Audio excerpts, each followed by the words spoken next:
Chapter 22. The Marriage of Kardama Muni and Devahuti. Text 1. Sri Maitreya said, after describing the greatness of the emperor's manifold qualities and activities, the sage became silent, and the emperor, feeling modesty, addressed him as follows.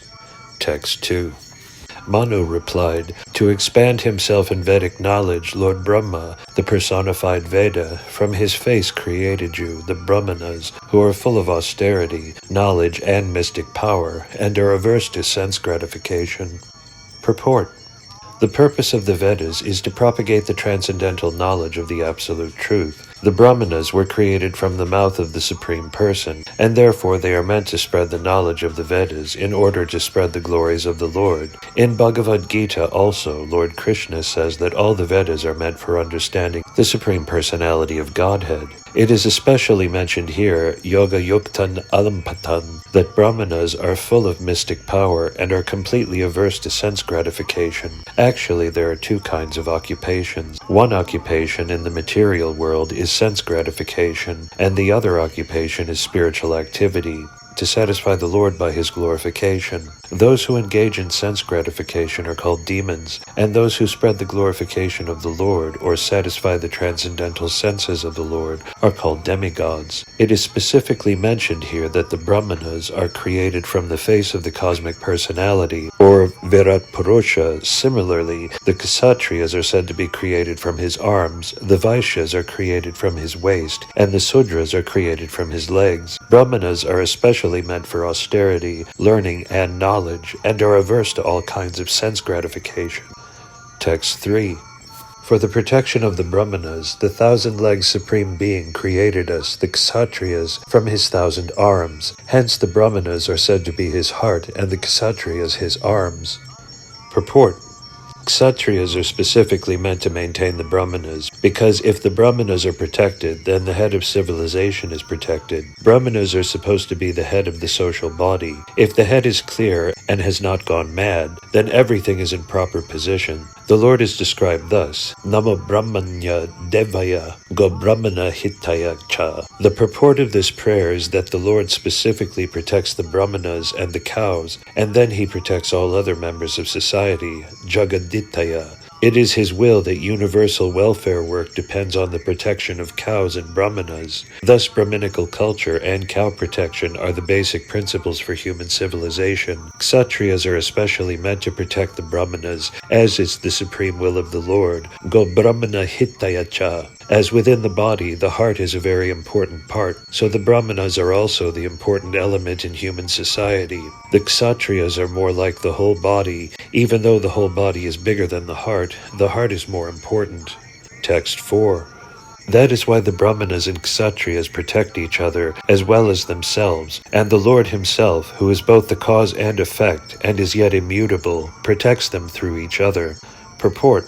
The entire social structure of Varna and Ashrama is a cooperative system meant to uplift all to the highest platform of spiritual realization. The Brahmanas are intended to be protected by the Kshatriyas, and the Kshatriyas are also intended to be enlightened by the Brahmanas. When the Brahmanas and Kshatriyas cooperate nicely, the other subordinate divisions, the Vaishyas or mercantile people, and the Sudras or laborer class, automatically flourish. The entire elaborate system of Vedic society was therefore based on the importance of the Brahmanas and Kshatriyas. The Lord is the real protector, but he is unattached to the affairs of protection. He creates Brahmanas for the protection of the Kshatriyas, and Kshatriyas for the protection of the Brahmanas. He remains aloof from all activities. Therefore, he is called Nirvikara, without activity. He has nothing to do. He is so great that he does not perform action personally, but his energies act. The Brahmanas and Kshatriyas and anything that we see are different energies acting upon one another. Although individual souls are all different, the Super Self or Super Soul is the Supreme Personality of Godhead. Individually, one's self may differ from others in certain qualities and may engage in different activities, such as those of a Brahmana, Kshatriya, or Vaishya, but when there is complete cooperation among different individual souls, the Supreme Personality of Godhead, as Supersoul, Paramatma, being one in every individual soul, is pleased and gives them all protection. As stated before, the Brahmanas are produced from the mouth of the Lord, and the Kshatriyas are produced from the chest or arms of the Lord. If the different castes or social sections, although apparently differently occupied in different activities, nevertheless act in full cooperation, then the Lord is pleased. This is the idea of the institution of 4 varnas and 4 ashramas. If the members of different ashramas and varnas cooperate fully in Krishna consciousness, then society is well protected by the Lord without doubt. In Bhagavad Gita, it is stated that the Lord is the proprietor of all different bodies. The individual soul is the proprietor of his individual body, but the Lord clearly states, "My dear Bharata, you must know that I am also Kshetrajna." Kshetrajna means the knower or proprietor of the body. The individual soul is the proprietor of the individual body, but the Supersoul, the personality of Godhead, Krishna, is the proprietor of all bodies everywhere. He is the proprietor not only of human bodies, but of birds, beasts, and all other entities, not only on this planet, but on other planets also. He is the supreme proprietor. Therefore, he does not become divided by protecting the different individual souls. He remains one and the same. That the sun appears on top of everyone's head, when at the meridian, does not imply that the sun becomes divided. One man thinks that the sun is on his head only, whereas 5,000 miles away, another man is thinking that the sun is only on his head. Similarly, the Supersoul, the Supreme Personality of Godhead, is one, but he appears to individually oversee each individual soul. This does not mean that the individual soul and the Supersoul are one. They are one in quality, as Spirit Soul, but the individual soul and Supersoul are different. Text 5. Now I have resolved all my doubts simply by meeting you, for your lordship has very kindly and clearly explained the duty of a king who desires to protect his subjects. Purport.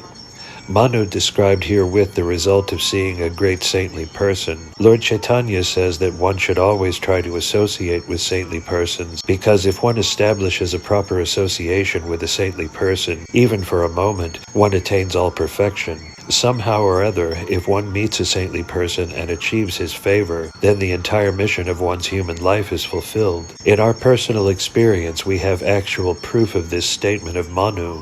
Once we had the opportunity to meet Vishnupada Sri Srimad Bhaktivedanta Saraswati Goswami Maharaj, and on first sight he requested this humble self to preach his message in the Western countries. There was no preparation for this, but somehow or other he desired it, and by his grace we are now engaged in executing his order, which has given us a transcendental occupation, and has saved and liberated us from the occupation of material activities. Thus it is actually a fact that if one meets a saintly person completely engaged in transcendental duties and achieves his favor, then one's life mission becomes complete. What is not possible to achieve in thousands of lives can be achieved in one moment if there is an opportunity to meet a saintly person. It is therefore enjoined in Vedic literature that one should always try to associate with saintly persons and try to disassociate oneself from the common man, because by one word of a saintly person one can be liberated from material entanglement. A saintly person has the power, because of his spiritual advancement, to give immediate liberation to the conditioned soul. Here Manu admits that all his doubts are now over, because Kardama has very kindly described the different duties of individual souls.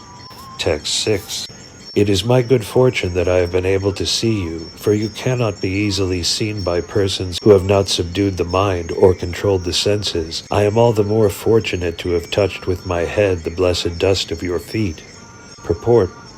The perfection of transcendental life can be achieved simply by touching the holy dust of the lotus feet of a holy man. In the Bhagavatam, it is said, Mahatpadarajo Bhishakam, which means to be blessed by the holy dust of the lotus feet of a Mahat, a great devotee. As stated in Bhagavad Gita, Mahatmanastu, those who are great souls are under the spell of spiritual energy, and their symptom is that they fully engage in Krishna consciousness for the service of the Lord. Therefore they are called Mahat. Unless one is fortunate enough to have the dust of the lotus feet of a Mahatma on one's head, there is no possibility of perfection in spiritual life. The Parampara system of disciplic succession is very important as a means of spiritual success. One becomes a Mahat by the grace of his Mahat spiritual master. If one takes shelter of the lotus feet of a great soul, there is every possibility of one's also becoming a great soul. When Maharaja Rahugana asked Jadabharata about his wonderful achievement of spiritual success, he replied to the king that spiritual success is not possible simply by following the rituals of religion, or simply by converting oneself into a sannyasi, or offering sacrifices as recommended in the scriptures. These methods are undoubtedly helpful for spiritual realization, but the real effect is brought about by the grace of a Mahatma. In Vishwanatha Chakravarti Thakura's 8 stanzas of prayer to the spiritual master, it is clearly stated that simply by satisfying the spiritual master, one can achieve the supreme success in life. And in spite of executing all ritualistic performances, if one cannot satisfy the spiritual master, one has no access to spiritual perfection. Here the word Akrita Atmanam is very significant. Atma means body, soul, or mind, and Akritatma means the common man, who cannot control the senses or the mind. Because the common man is unable to control the senses and the mind, it is his duty to seek the shelter of a great soul or a great devotee of the Lord and just try to please him. That will make his life perfect. A common man cannot rise to the topmost stage of spiritual perfection simply by following the rituals and religious principles. He has to take shelter of a bona fide spiritual master and work under his direction faithfully and sincerely. Then he becomes perfect without a doubt. Text 7. I have fortunately been instructed by you, and thus great favor has been bestowed upon me. I thank God that I have listened with open ears to your pure words. Purport. Srila Rupa Goswami has given directions in his Bhakti Rasamrita Sindhu on how to accept a bona fide spiritual master and how to deal with him. First, the desiring candidate must find a bona fide spiritual master, and then he must very eagerly receive instructions from him and execute them. This is reciprocal service. A bona fide spiritual master or saintly person always desires to evaluate a common man who comes to him. Because everyone is under the delusion of Maya and is forgetful of his prime duty, Krishna consciousness, a saintly person always desires that everyone become a saintly person. It is the function of a saintly person to invoke Krishna consciousness in every forgetful common man. Manu said that since he was advised and instructed by Kardama Muni, he was very much favored. He considered himself lucky to receive the message by oral reception. It is especially mentioned here that one should be very inquisitive to hear with open ears from the authorized source of the bona fide spiritual master. How is one to receive? One should receive the transcendental message by oral reception. The word kanarandre means through the holes of the ears. The favor of the spiritual master is not received through any other part of the body but the ears. This does not mean, however, that the spiritual master gives a particular type of mantra through the ears in exchange for some dollars, and if the man meditates on that, he achieves perfection and becomes God within 6 months. Such reception through the ears is bogus. The real fact is that a bona fide spiritual master knows the nature of a particular man and what sort of duties he can perform in Krishna consciousness, and he instructs him in that way. He instructs him through the ear, not privately, but publicly. You are fit for such and such work in Krishna consciousness. You can act in this way. One person is advised to act in Krishna consciousness by working in the deity's room. Another is advised to act in Krishna consciousness by performing editorial work. Another is advised to do preaching work, and another is advised to carry out Krishna consciousness in the cooking department. There are different departments of activity in Krishna consciousness, and a spiritual master, knowing the particular ability of a particular man, trains him in such a way that by his tendency to act he becomes perfect. Bhagavad Gita makes it clear that one can attain the highest perfection of spiritual life simply by offering service according to his ability, just as Arjuna served Krishna by his ability in the military art. Arjuna offered his service fully as a military man, and he became perfect. Similarly, an artist can attain perfection simply by performing artistic work under the direction of the spiritual master. If one is a literary man, he can write articles and poetry for the service of the Lord under the direction of the spiritual master. One has to receive the message of the spiritual master regarding how to act in one's capacity, for the spiritual master is expert in giving such instructions. This combination, the instruction of the spiritual master and the faithful execution of the instruction by the disciple, makes the entire process perfect. Srila Viswanatha Chakravarti Thakura describes in his explanation of the verse in Bhagavad Gita, Vyavasayatmika Buddhi, that one who wants to be certain to achieve spiritual success must take the instruction from the spiritual master as to what his particular function is. He should faithfully try to execute that particular instruction and should consider that his life and soul. The faithful execution of the instruction which he receives from the spiritual master is the only duty of a disciple, and that will bring him perfection. One should be very careful to receive the message from the spiritual master through the ears and execute it faithfully. That will make one's life successful. Text 8. O great sage, graciously be pleased to listen to the prayer of my humble self, for my mind is troubled by affection for my daughter. Purport. When a disciple is perfectly in consonance with the spiritual master, having received his message and executed it perfectly and sincerely, he has a right to ask a particular favor from the spiritual master. Generally, a pure devotee of the Lord or a pure disciple of a bona fide spiritual master does not ask any favor either from the Lord or the spiritual master. But even if there is a need to ask a favor from the spiritual master, one cannot ask that favor without satisfying him fully. Swayambhava Manu wanted to disclose his mind regarding the function he wanted to execute due to affection for his daughter. Text 9. My daughter is the sister of Priyavrata and Uttanapada. She is seeking a suitable husband in terms of age, character, and good qualities. Purport. The grown-up daughter of Swayambhava Manu, Devahuti, had good character and was well qualified. Therefore she was searching for a suitable husband, just befitting her age, qualities, and character. The purpose of Manu's introducing his daughter as the sister of Priyavrata and Uttanapada, two great kings, was to convince the sage that the girl came from a great family. She was his daughter, and at the same time the sister of Kshatriyas. She did not come from a lower-class family. Manu therefore offered her to Kardama as just suitable for his purpose. It is clear that although the daughter was mature in age and qualities, she did not go out and find her husband independently. She expressed her desire for a suitable husband corresponding to her character, age, and quality, and the father himself, out of affection for his daughter, took charge of finding such a husband. Text 10.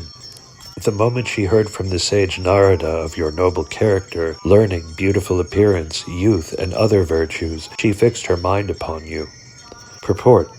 The girl Devahuti did not personally see Kardama Muni, nor did she personally experience his character or qualities, since there was no social intercourse by which she could gain such understanding. But she heard about Kardama Muni from the authority of Narada Muni. Hearing from an authority is a better experience than gaining personal understanding. She heard from Narada Muni that Kardama Muni was just fit to be her husband. Therefore she became fixed in her heart that she would marry him, and she expressed her desire to her father, who therefore brought her before him.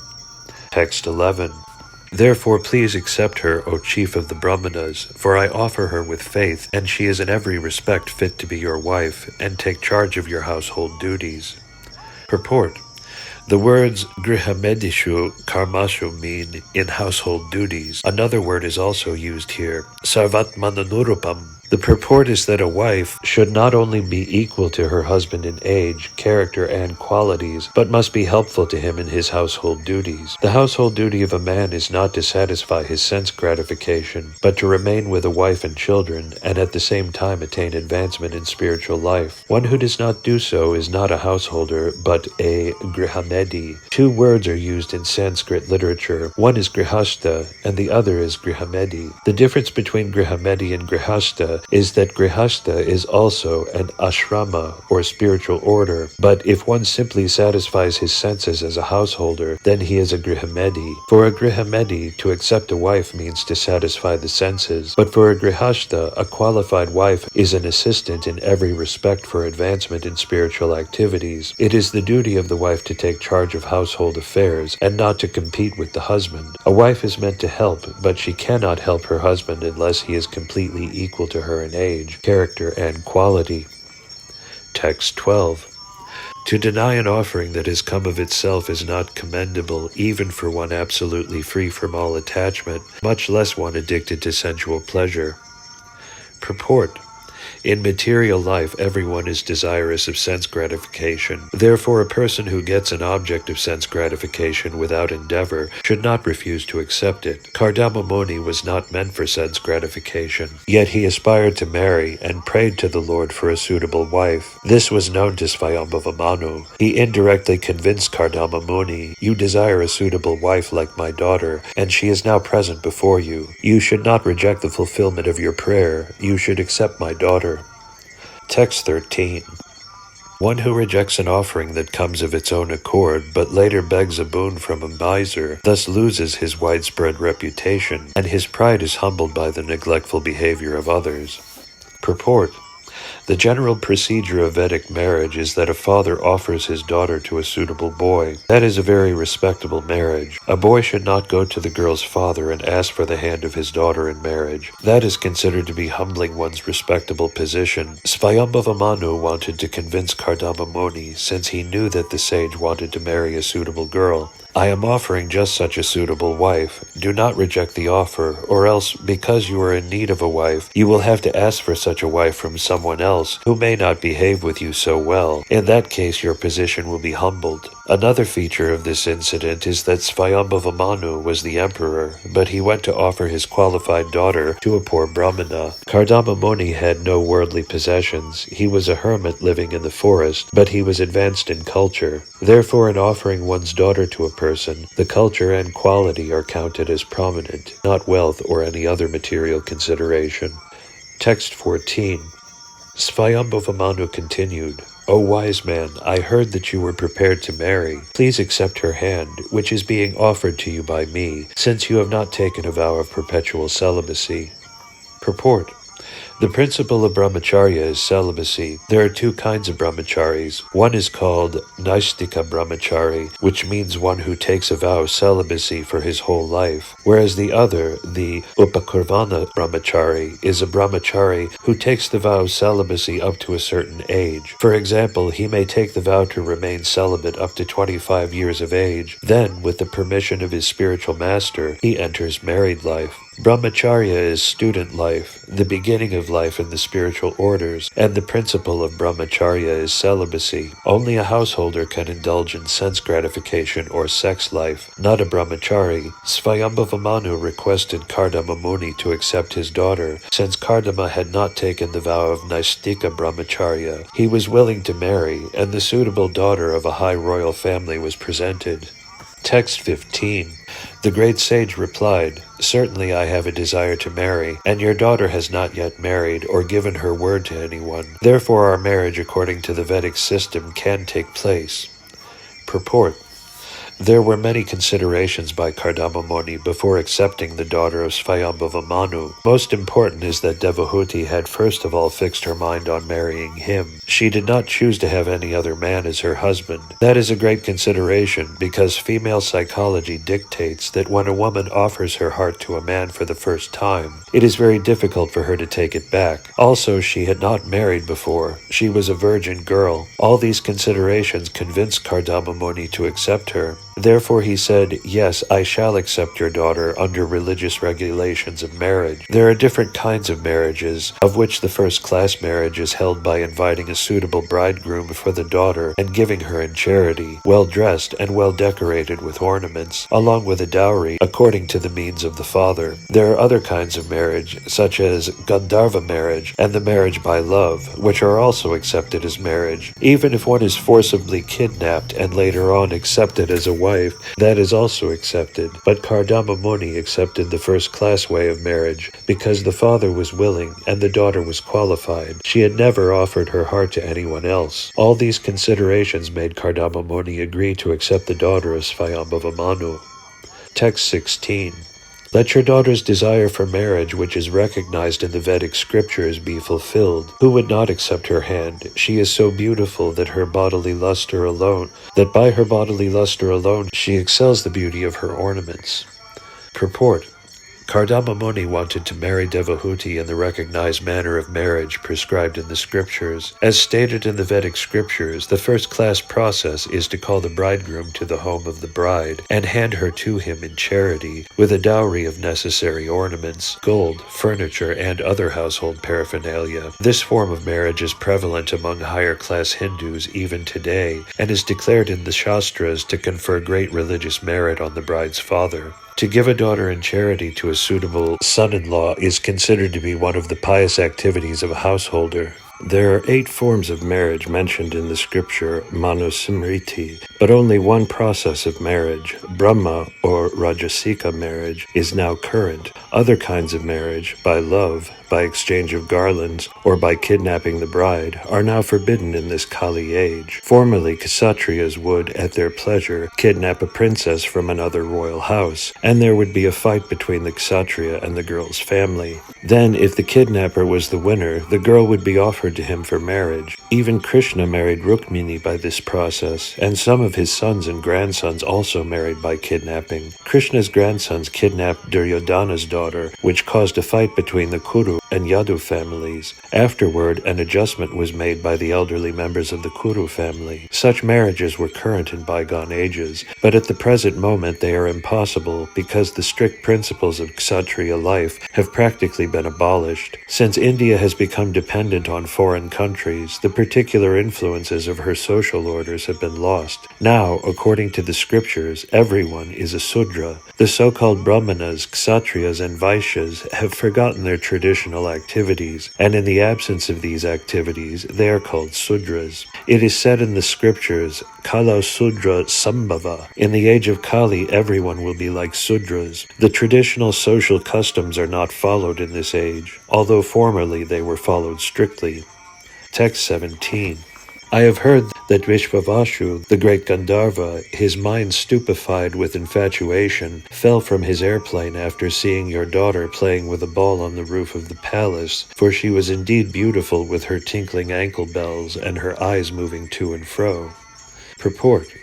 It is understood that not only at the present moment, but in those days also there were skyscrapers. Herein we find the word Harmya Priste. Harmya means a very big palatial building. Svad Vimanat means from his own airplane. It is suggested that private airplanes or helicopters were also current in those days. The Gandharva Vishvavashu, while flying in the sky, could see Devahuti playing ball on the roof of the palace. Ball playing was also current, but aristocratic girls would not play in a public place. Ball playing and other such pleasures were not meant for ordinary women and girls. Only princesses like Devahuti could indulge in such sports. It is described here that she was seen from the flying airplane. This indicates that the palace was very high. Otherwise, how could one see her from an airplane? The vision was so distinct that the Gandharva Vishvavashu was bewildered by her beauty and by hearing the sound of her ankle bangles, and being captivated by the sound and beauty, he fell down.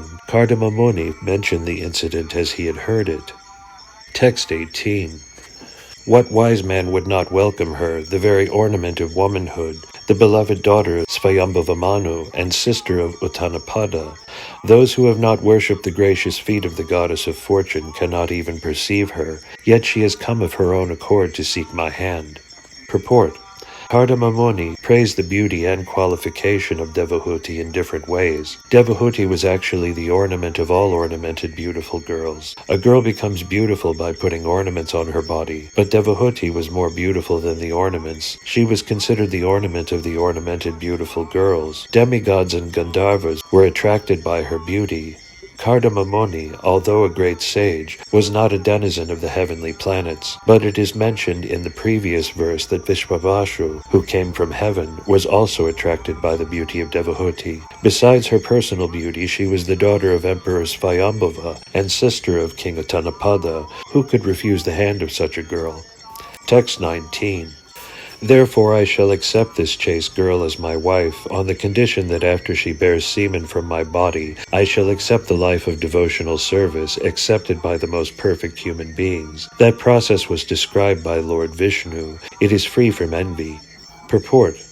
Kardamamuni expressed his desire for a very beautiful wife to Emperor Svayambhava and accepted the emperor's daughter for marriage. Kardamamuni was in the hermitage practicing complete celibacy as a brahmachari, and although he had the desire to marry, he did not want to be a householder for the whole span of his life, because he was conversant with the Vedic principles of human life. According to Vedic principles, the first part of life should be utilized in brahmacharya for the development of character and spiritual qualities. In the next part of life, one may accept a wife and beget children, but one should not beget children like cats and dogs. Kardamamuni desired to beget a child who would be a ray of the Supreme Personality of Godhead. One should beget a child who can perform the duties of Vishnu. Otherwise, there is no need to produce children. There are two kinds of children born of good fathers. One is educated in Krishna consciousness so that he can be delivered from the clutches of Maya in that very life, and the other is a ray of the Supreme Personality of Godhead and teaches the world the ultimate goal of life. As will be described in later chapters, Kardamamuni begot such a child,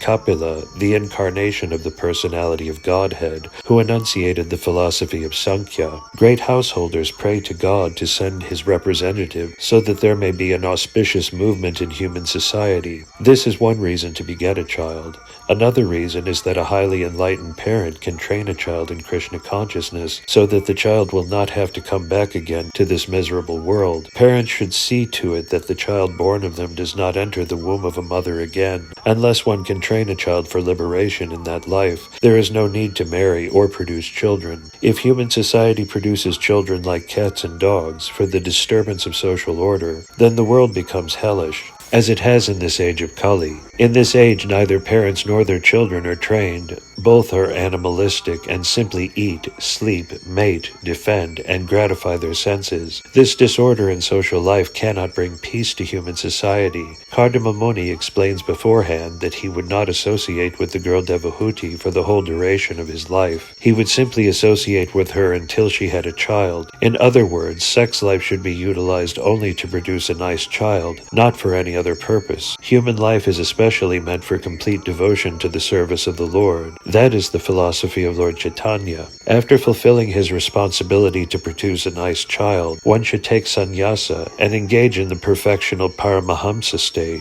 Paramahamsa refers to the most highly elevated perfectional stage of life. There are 4 stages within sannyasa life, and Paramahamsa is the highest order. The Srimad Bhagavatam is called the Paramahamsa Samhita, the treatise for the highest class of human beings. The Paramahamsa is free from envy. In other stages, even in the householder stage of life, there is competition and envy, but since the activities of the human being in the Paramahamsa stage are completely engaged in Krishna consciousness or devotional service, there is no scope for envy. In the same order as Kardamamuni, about 100 years ago, Thakura Bhaktivedanta also wanted to beget a child who could preach the philosophy and teachings of Lord Chaitanya to the fullest extent. By his prayers to the Lord, he has as his child Bhaktisiddhanta Saraswati Goswami Maharaja, who at the present moment is preaching the philosophy of Lord Chaitanya throughout the entire world through his bona fide disciples.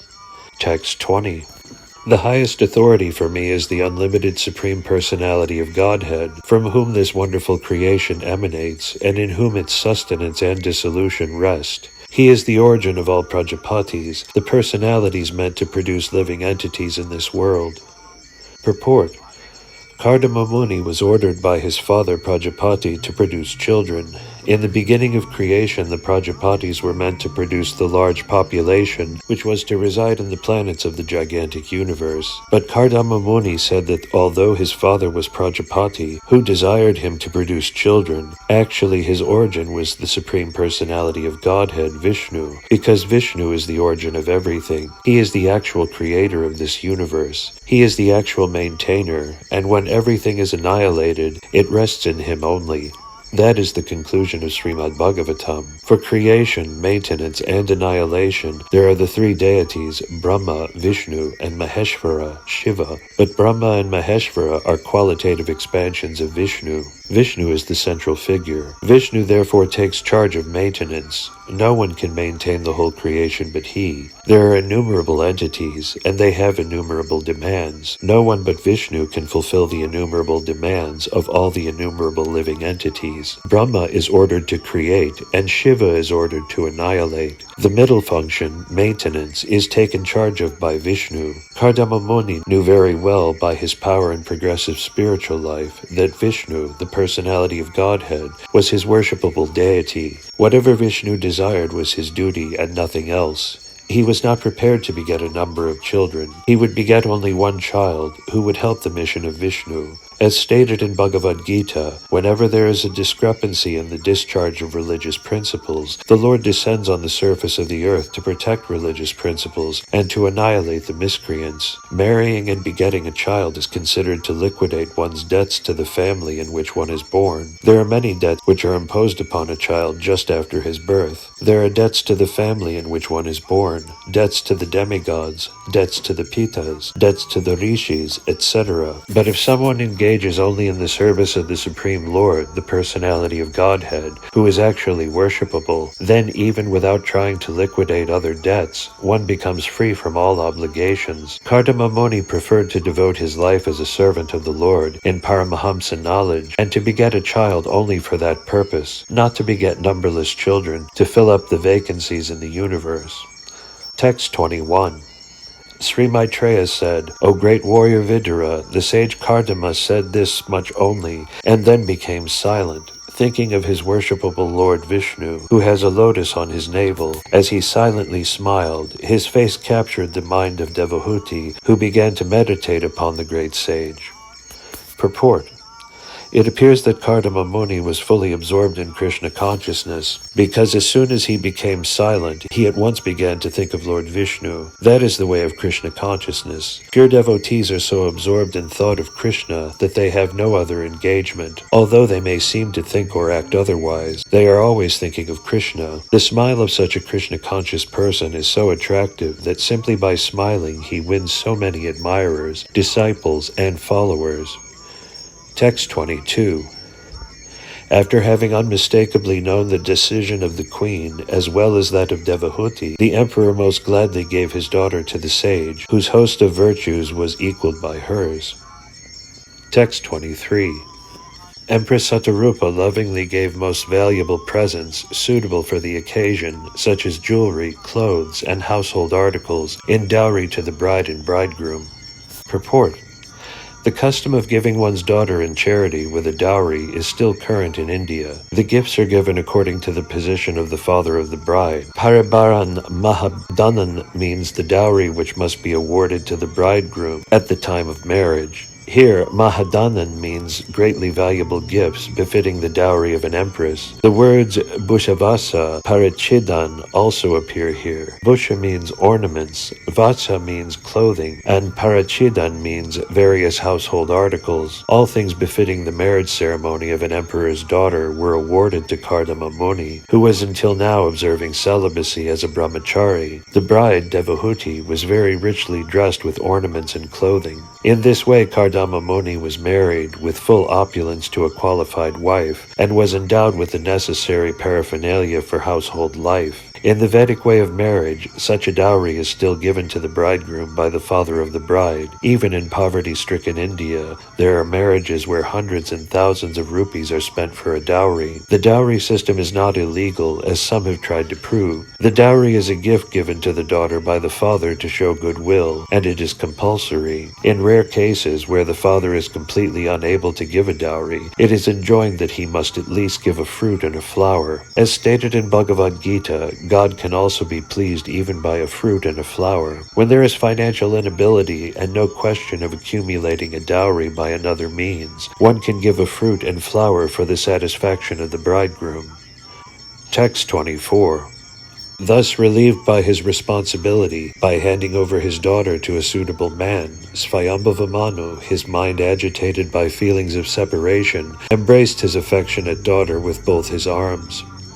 Purport: a father always remains in anxiety until he can hand over his grown-up daughter to a suitable boy. A father and mother's responsibility for children continues until they marry them to suitable spouses. When the father is able to perform that duty, he is relieved of his responsibility. Text 25. The emperor was unable to bear the separation of his daughter. Therefore tears poured from his eyes again and again, drenching his daughter's head as he cried, "My dear mother, my dear daughter." Purport: the word Amba is significant. A father sometimes addresses his daughter in affection as mother, and sometimes as my darling. The feeling of separation occurs because until the daughter is married, she remains the daughter of the father, but after her marriage she is no longer claimed as a daughter in the family. She must go to the husband's house, for after marriage she becomes the property of the husband. According to Manu Samhita, a woman is never independent. She must remain the property of the father while she is not married, and she must remain the property of the husband until she is elderly and has grown-up children of her own. In old age, when the husband has taken sannyasa and left home, she remains the property of the sons. A woman is always dependent, either upon the father, husband, or elderly sons. That will be exhibited in the life of Devahuti. Devahuti's father handed over responsibility for her to the husband, Kardama Muni, and in the same way Kardama Muni also left home, giving the responsibility to his son, Kapiladeva. This narration will describe these events one after another. Text 26 through 27. After asking and obtaining the great sage's permission to leave, the monarch mounted his chariot with his wife and started for his capital, followed by his retinue. Along the way he saw the prosperity of the tranquil seer's beautiful hermitages on both the charming banks of the Sarasvati, the river so agreeable to saintly persons. Purport: as cities are constructed in the modern age with great engineering and architectural craftsmanship, so in days gone by there were neighborhoods called Rishikulas, where great saintly persons resided. In India there are still many magnificent places for spiritual understanding. There are many rishis and saintly persons living in nice cottages on the banks of the Ganges and Yamuna for purposes of spiritual cultivation. While passing through the Rishikulas, the king and his party were very much satisfied with the beauty of the cottages and hermitages. It is stated here, Pasyan Ashrama Sampada. The great sages had no skyscrapers, but the hermitages were so beautiful that the king was very much pleased at the sight. Text 28. Overjoyed to know his arrival, his subjects came forth from Brahmavarta to greet their returning lord with songs, prayers, and musical instruments. Purport: it is the custom of the citizens of a kingdom's capital to receive the king when he returns from a tour. There is a similar description when Krishna returned to Dwarka after the battle of Kurukshetra. At that time he was received by all classes of citizens at the gate of the city. Formerly, capital cities were surrounded by walls, and there were different gates for regular entrance. Even in Delhi today there are old gates, and some other old cities have such gates where citizens would gather to receive the king. Here also the citizens of Barismati, the capital of Brahmavarta, the kingdom of Swayambhava, came nicely dressed to receive the emperor with decorations and musical instruments. Text 29 through 30. The city of Barismati rich in all kinds of wealth, was so called because Lord Vishnu's hair dropped there from his body when he manifested himself as Lord Boar. As he shook his body, this very hair fell and turned into blades of evergreen kusha grass, and kasha, another kind of grass used for mats, by means of which the sages worshipped Lord Vishnu after defeating the demons who had interfered with the performance of their sacrifices. Purport: any place directly connected with the Supreme Lord is called Pithistana. Barismati, the capital of Svayambhava Manu, was exalted not because the city was very rich in wealth and opulence, but because the hairs of Lord Varaha fell at this very spot. These hairs of the Lord later grew as green grass, and the sages used to worship the Lord with that grass after the time when the Lord killed the demon Hiranyaksha. Yajna means Vishnu, the Supreme Personality of Godhead. In Bhagavad Gita, karma is described as yajnartha. Yajnartha karma means work done only for the satisfaction of Vishnu. If something is done for sense gratification or any other purpose, it will be binding upon the worker. If one wants to be freed from the reaction of his work, he must perform everything for the satisfaction of Vishnu or Yajna. In the capital of Svayambhava Manu, Barismati, these particular functions were being performed by the great sages and saintly persons. Text 31. Manu spread a seat of kushas and kashas and worshipped the Lord, the personality of Godhead, by whose grace he had obtained the rule of the terrestrial globe.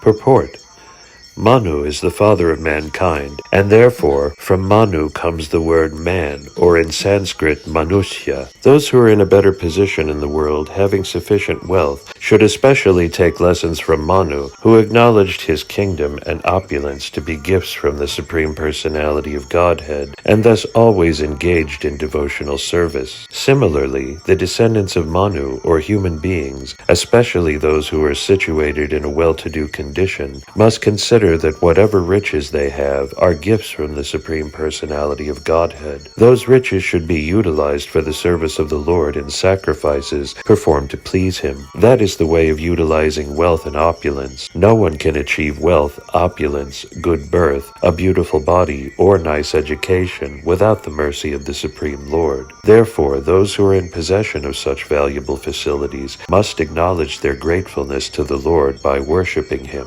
and offering what they have received from Him. When such acknowledgement is given, either by a family, nation, or society, their abode becomes almost like Vaikuntha, and it becomes free from the operation of the threefold miseries of this material world. In the modern age, the mission of Krishna consciousness is for everyone to acknowledge the supremacy of Lord Krishna. Whatever one has in his possession must be considered a gift by the grace of the Lord. Everyone, therefore, should engage in devotional service through Krishna consciousness. If one wants to be happy and peaceful in his position, either as a householder or citizen or member of human society, one must promote devotional service for the pleasure of the Lord.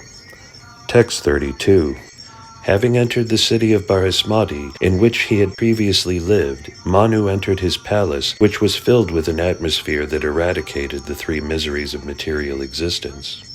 Purport: the material world, or material existential life, is filled with threefold miseries. Miseries pertaining to the body and mind, miseries pertaining to natural disturbances, and miseries inflicted by other living entities. Human society is meant to create a spiritual atmosphere by spreading the spirit of Krishna consciousness. The miseries of material existence cannot affect the status of Krishna consciousness. It is not that the miseries of the material world completely vanish when one takes to Krishna consciousness, but for one who is Krishna conscious, the miseries of material existence have no effect. We cannot stop the miseries of the material atmosphere, but Krishna consciousness is the antiseptic method to protect us from being affected by the miseries of material existence. For a Krishna conscious person, both living in heaven and living in hell are equal. How Svayambhava Manu created an atmosphere wherein he was not affected by material miseries is explained in the following verses.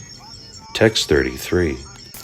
Emperor Swayambhava Manu enjoyed life with his wife and subjects and fulfilled his desires without being disturbed by unwanted principles contrary to the process of religion. Celestial musicians and their wives sang in the chorus about the pure reputation of the emperor, and early in the morning every day he used to listen to the pastimes of the Supreme Personality of Godhead with a loving heart.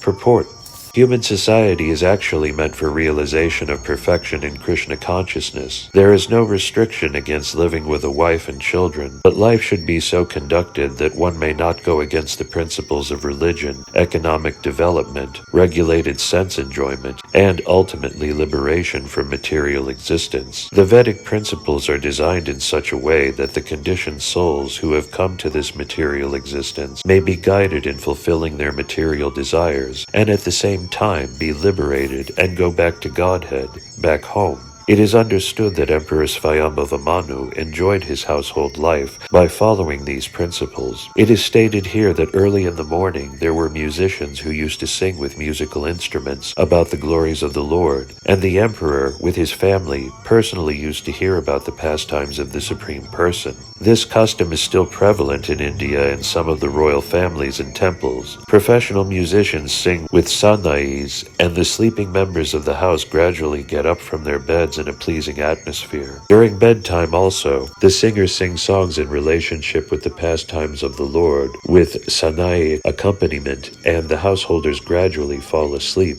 remembering the glories of the Lord. In every house, in addition to the singing program, there is an arrangement for Bhagavatam lectures in the evening. Family members sit down, hold Hare Krishna Kirtana, hear narrations from Srimad Bhagavatam and Bhagavad Gita, and enjoy music before going to bed. The atmosphere created by this Sankirtana movement lives in their hearts, and while sleeping they also dream of the singing and glorification of the Lord. In such a way, perfection of Krishna consciousness can be attained. This practice is very old, as learned from this verse of Srimad Bhagavatam millions of years ago. Swayambhava Manu used to avail himself of this opportunity to live householder life in the peace and prosperity of a Krishna consciousness atmosphere. As far as temples are concerned, in each and every royal palace or rich man's house, inevitably there is a nice temple, and the members of the household rise early in the morning and go to the temple to see the Mangalaratrika ceremony. The Mangalaratrika ceremony is the first worship of the morning.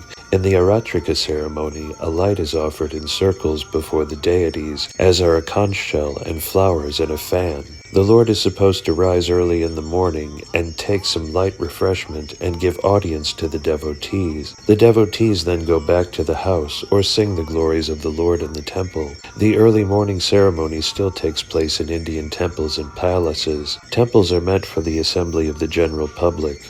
Temples within palaces are especially for the royal family, but in many of these palace temples the public is also allowed to visit. The temple of the king of Jaipur is situated within the palace, but the public is allowed to assemble. If one goes there, he will see that the temple is always crowded with at least 500 devotees. After the Mangalaratrika ceremony, they sit down together and sing the glories of the Lord with musical instruments, and thus enjoy life. Temple worship by the royal family is also mentioned in Bhagavad Gita, where it is stated that those who fail to achieve success in the Bhakti Yoga principles within one life are given a chance to take birth in the next life in a family of rich men, or in a royal family, or family of learned brahmanas or devotees. If one gets the opportunity to take birth in these families, he can achieve the facilities of a Krishna-conscious atmosphere without difficulty.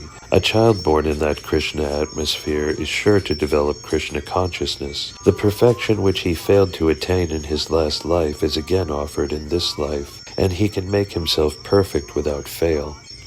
Text 34. Thus Swayambhava Manu was a saintly king. Although absorbed in material happiness, he was not dragged to the lowest grade of life, for he always enjoyed his material happiness in a Krishna-conscious atmosphere. Purport. The kingly happiness of material enjoyment generally drags one to the lowest grade of life, namely degradation to animal life, because of unrestricted sense enjoyment. But Swayambhava Manu was considered as good as a saintly sage, because the atmosphere created in his kingdom and home was completely Krishna-conscious. The case is similar with the conditioned souls in general. They have come into this material life for sense gratification, but if they are able to create a Krishna-conscious atmosphere, as depicted here, or as prescribed in revealed scriptures, by temple worship and household deity worship, then in spite of their material enjoyment, they can make advancement in pure Krishna consciousness without a doubt. At the present moment, modern civilization is too much attached to the material way of life, or sense gratification. Therefore, the Krishna consciousness movement can give the people in general the best opportunity to utilize their human life in the midst of material enjoyment. Krishna consciousness does not stop them in their propensity for material enjoyment, but simply regulates their habits in the life of sense enjoyment. In spite of their enjoying the material advantages, they can be liberated in this very life by practicing Krishna consciousness by the simple method of chanting the holy names of the Lord. Hare Krishna, Krishna Krishna, Hare Hare, Hare Ram, Ram Ram, Hare Hare. Text 35.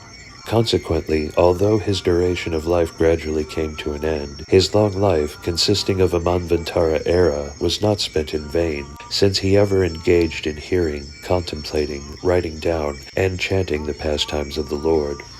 Purport.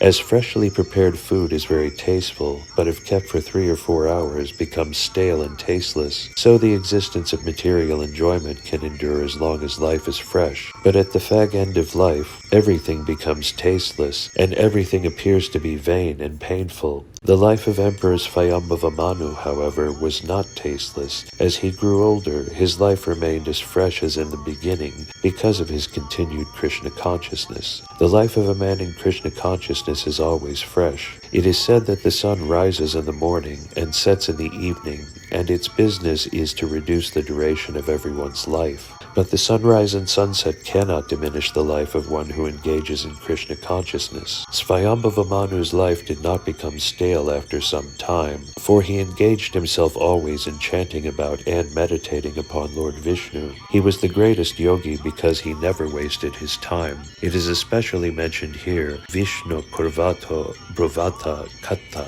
When he talked only of Krishna and Vishnu, the personality of Godhead. When he heard something, it was about Krishna. When he meditated, it was upon Krishna and his activities. It is stated that his life was very long, 71 yugas. One yuga is completed in 4,320,000 years. 71 of such yugas is the duration of the life of a Manu, and 14 such Manus come and go in one day of Brahma. For the entire duration of his life, 4,320,000 times 71 years, Mana engaged in Krishna consciousness by chanting, hearing, talking about, and meditating upon Krishna. Therefore his life was not wasted, nor did it become stale. Text 36. He passed his time, which lasted 71 cycles of the 4 ages, 71 times 4,320,000 years, always thinking of Vasudeva and always engaged in matters regarding Vasudeva. Thus he transcended the 3 destinations. Purport.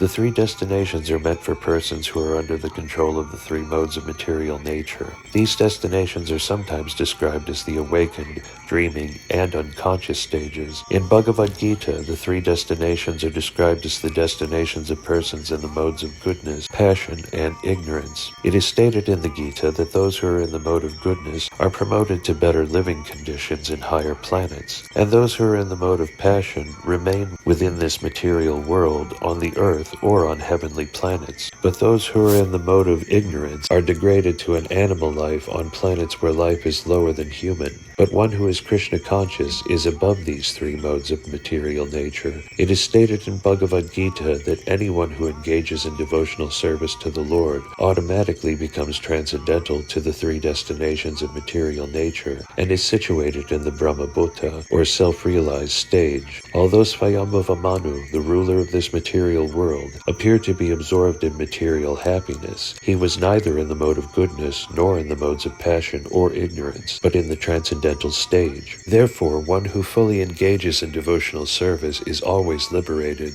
Bilvamangala Thakura, a great devotee of the Lord, stated, "If I have unflinching devotion to the lotus feet of Krishna, then Mother Liberation is always engaged in my service. The complete perfection of material enjoyment, religion, and economic development is at my command. People are after dharma, artha, kama, and moksha. Generally, they perform religious activities to achieve some material gain, and they engage in material activity for sense gratification.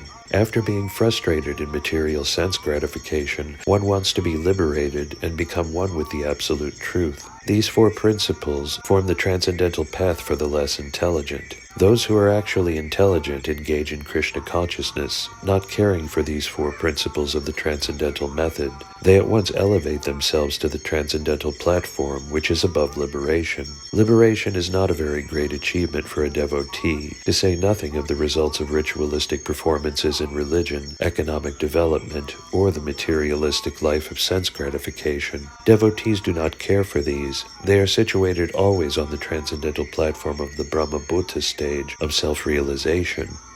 Text 37.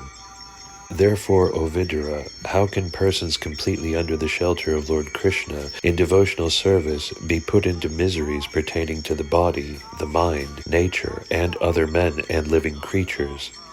Purport. Every living entity within the material world is always afflicted by some kind of miseries pertaining either to the body, the mind, or natural disturbances. Distresses due to cold in winter and severe heat in summer always inflict miseries on the living entities in this material world. But one who has completely taken shelter of the lotus feet of the Lord in Krishna consciousness is in the transcendental stage. He is not disturbed by any miseries, either due to the body, the mind, or natural disturbances of summer and winter. He is transcendental to all these miseries. Text 38.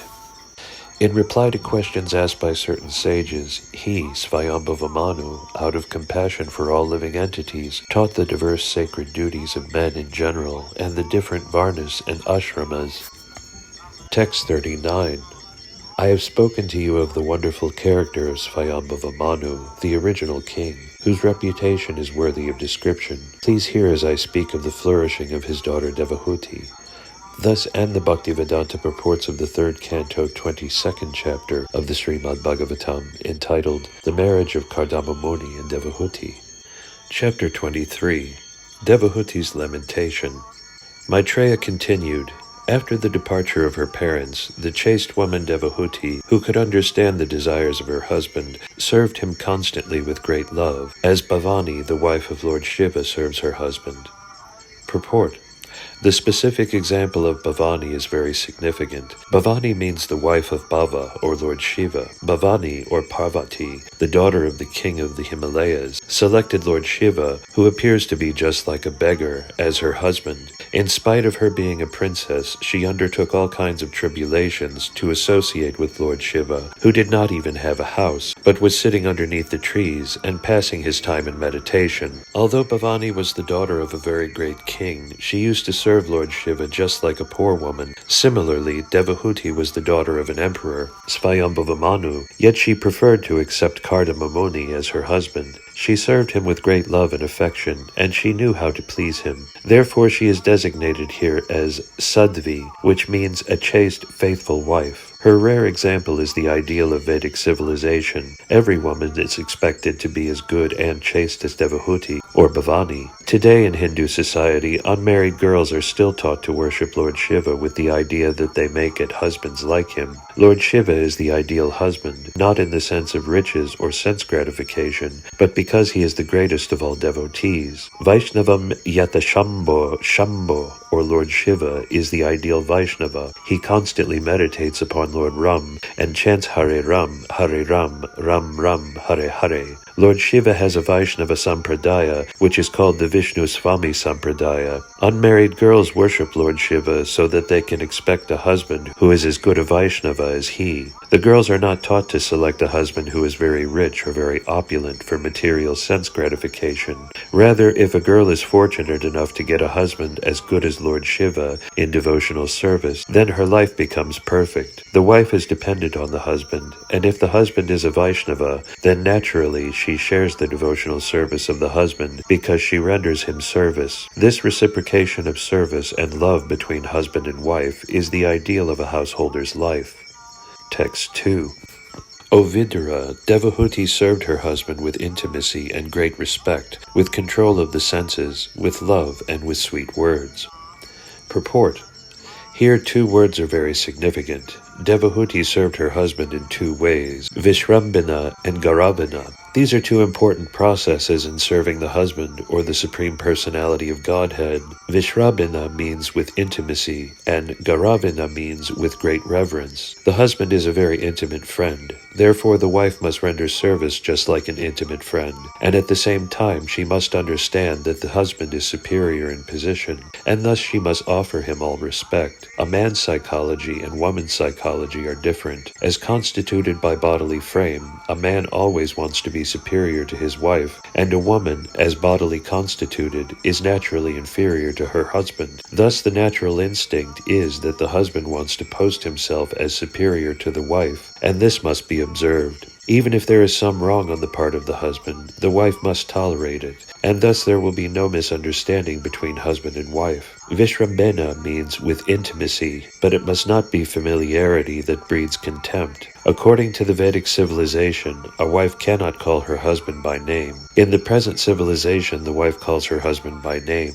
but in Hindu civilization she does not. Thus the inferiority and superiority complexes are recognized. Damina-cha, a wife has to learn to control herself even if there is a misunderstanding. Sardinavacha Madhuraya means always desiring good for the husband and speaking to him with sweet words. A person becomes agitated by so many material contacts in the outside world. Therefore, in his home life, he must be treated by his wife with sweet words. Text 3. Working sanely and diligently, she pleased her very powerful husband, giving up all lust, pride, envy, greed, sinful activities, and vanity. Purport. Here are some of the qualities of a great husband's great wife. Kardama Muni is great by spiritual qualification. Such a husband is called a Tejayamsam, most powerful. Although a wife may be equal to her husband in advancement in spiritual consciousness, she should not be vainly proud. Sometimes it happens that the wife comes from a very rich family, as did Devahuti, the daughter of Emperor Swayambhuva Manu. She could have been very proud of her parentage, but that is forbidden. The wife should not be proud of her parental position. She must always be submissive to the husband and must give up all vanity. As soon as the wife becomes proud of her parentage, her pride creates great misunderstanding between the husband and wife, and their nuptial life is ruined. Devahuti was very careful about that, and therefore it is said here that she gave up pride completely. Devahuti was not unfaithful. The most sinful activity for a wife is to accept another husband or another lover. Chanakya Pandita has described 4 kinds of enemies at home. If the father is in debt, he is considered to be an enemy. If the mother has selected another husband in the presence of her grown-up children, she is considered to be an enemy. If a wife does not live well with her husband but deals very roughly, then she is an enemy. And if a son is a fool, he is also an enemy. In family life, father, mother, wife, and children are assets. But if the wife or mother accepts another husband in the presence of her husband or son, then according to Vedic civilization, she is considered an enemy. A chaste and faithful woman must not practice adultery. That is a greatly sinful act. Texts 4 through 5. The daughter of Manu, who was fully devoted to her husband, looked upon him as greater even than Providence. Thus she expected great blessings from him. Having served him for a long time, she grew weak and emaciated due to her religious observances. Seeing her condition, Kardama, the foremost of celestial sages, was overcome with compassion and spoke to her in a voice choked with great love. Purport. The wife is expected to be the same category as the husband. She must be prepared to follow the principles of the husband, and then there will be happy life. If the husband is a devotee and the wife is materialistic, there cannot be any peace in the home. The wife must see the tendencies of the husband and must be prepared to follow him. From Mahabharata we learn that when Gandhari understood that her would-be husband, Dhritarashtra, was blind, she immediately began to practice blindness herself. Thus she covered her eyes and played the part of a blind woman. She decided that since her husband was blind, she must also act like a blind woman. Otherwise she would be proud of her eyes, and her husband would be seen as inferior. The word samanuvrata indicates that it is the duty of a wife to adopt the special circumstances in which the husband is situated. Of course, if the husband is as great as Kardama Muni, then a very good result accrues from following him. But even if the husband is not a great devotee like Kardama Muni, it is the wife's duty to adapt herself according to his mentality. That makes married life very happy. It is also mentioned herein that by following the strict vows of a chaste woman, Princess Devahuti became very skinny, and therefore her husband became compassionate. He knew that she was the daughter of a great king, and yet was serving him just like an ordinary woman. She was reduced in health by such activities, and he became compassionate and addressed her as follows. Text 6. Kardama Muni said, O respectful daughter of Svayambhava Manu, today I am very much pleased with you for your great devotion and most excellent loving service. Since the body is so dear to embodied beings, I am astonished that you have neglected your own body to use it on my behalf. Purport. It is indicated here that one's body is very dear, yet Devahuti was so faithful to her husband that not only did she serve him with great devotion, service, and respect, but she did not even care for her own health. That is called selfless service. It appears that Devahuti had no sense pleasure, even with her husband, otherwise she would not have deteriorated in health. Acting to facilitate Kardama Muni's engagement in spiritual elevation, she continually assisted him, not caring for bodily comfort. It is the duty of a faithful and chaste wife to help her husband in every respect, especially when the husband is engaged in Krishna consciousness. In this case, the husband also amply rewarded the wife. This is not to be expected by a woman who is the wife of an ordinary person. Text 7. Kardama Muni continued, I have achieved the blessings of the Lord in discharging my own religious life of austerity, meditation, and Krishna consciousness. Although you have not yet experienced these achievements, which are free from fear and lamentation, I shall offer them all to you because you are engaged in my service. Now just look at them. I am giving you the transcendental vision to see how nice they are. Purport. Devahuti engaged only in the service of Kardama Muni. She was not supposed to be so advanced in austerity, ecstasy, meditation, or Krishna consciousness, but imperceptibly she was sharing her husband's achievements, which she could neither see nor experience. Automatically she achieved these graces of the Lord. What are the graces of the Lord? It is stated here that the graces of the Lord are abhaya, free from fearfulness. In the material world, if someone accumulates $1 million, he is always full of fear because he is always thinking, what if the money is lost? But the benediction of the Lord, Bhagavat Prasada, is never to be lost. It is simply to be enjoyed. There is no question of loss. One simply gains and enjoys gaining. Bhagavad Gita also confirms this. When one achieves the grace of the Lord, the result is that Sharva Dukkani, all distresses, are destroyed. When situated in the transcendental position, one is freed from the two kinds of material diseases, hankering and lamentation. This is also stated in Bhagavad Gita. After devotional life begins, we can achieve the full result of love of Godhead. Love of Krishna is the highest perfection of Bhagavad Prasada, or divine mercy. This transcendental achievement is so greatly valuable that no material happiness can compare to it. Prabhupada Sarasvati said that if one achieves the grace of Lord Chaitanya, he becomes so great that he does not care a fig even for the demigods. He thinks of monism as hellish, and for him, the perfection of controlling the senses is as easy as anything. Heavenly pleasures become to him no more than stories. Actually, there is no comparison between material happiness and transcendental happiness. By the grace of Kardama Muni, Devahuti experienced actual realization simply by serving. We get a similar example in the life of Narada Muni. In his previous life, Narada was a maidservant's son, but his mother was engaged in the service of great devotees. He got the opportunity to serve the devotees, and simply by eating the remains of their foodstuff and carrying out their orders, he became so elevated that in his next life he became the great personality Narada.